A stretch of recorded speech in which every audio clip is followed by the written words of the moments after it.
Lim Paul's been talking about maintaining a continuity of mindfulness and clear awareness, clear comprehension throughout our activities of the day, because we're often engaged in things that other than formal meditation. So if we can maintain that kind of sense of presence of what we're doing, how we're doing it, why we're doing it, and our surroundings and the way that we're affected by them, just to keep that sense of clarity as we go throughout the day.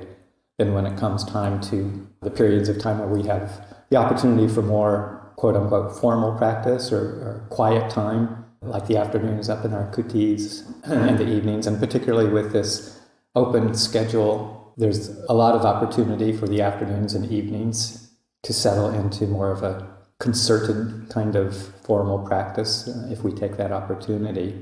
So using this time well too, without morning and evening pujas, needing to reflect how well are we spending our time? Are we using this opportunity to the best of our advantage? Go up in the afternoons. How are we spending our afternoons up in our kutis or in the environment? Are we taking more than a quick 20-minute nap, if that at all?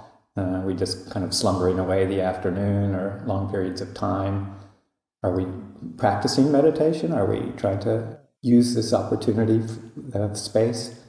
And if sitting meditation isn't our best option for us, particularly sometimes in the afternoon, it gets a bit hard to do just straight sitting meditation right off the bat. But are we using our walking path?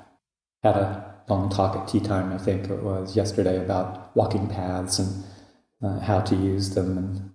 And yeah, if walking meditation is really good and we can really get into it for longer periods of time, particularly in the afternoons, are we taking that opportunity?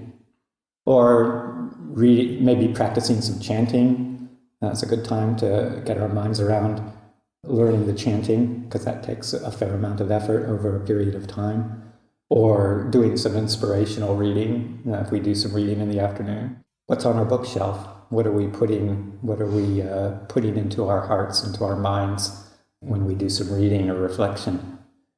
So there's lots of activities that can be done in a Dhammic way in the afternoons and in the evenings, but we need to make that effort, not to just kind of go and veg out. And yeah, just reflecting, how well are we spending our time? Are we really using this to the best of our advantage? Are we honoring the support that people give us to maintain this practice? The requisites that were given by the very generous lay supporters of this community, are we honoring that with putting a diligent effort into our practice? Not in a strained, uptight, tense way, but in a very consistent, persistent way of using our time wisely. So just to reflect on that, and if you need to get out and move around a little bit just to increase the energy, taking a walk in the forest, a mindful walk in the forest is sometimes useful, but to keep returning to that continuity of mindfulness. And if we do that during the day throughout our activities, then the mind just becomes much more malleable and easy to settle when we're up in our kutis in the afternoons and then into the evenings.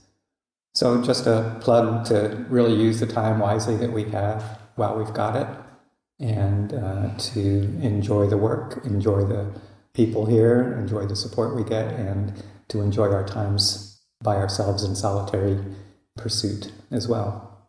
Just offer that for reflection.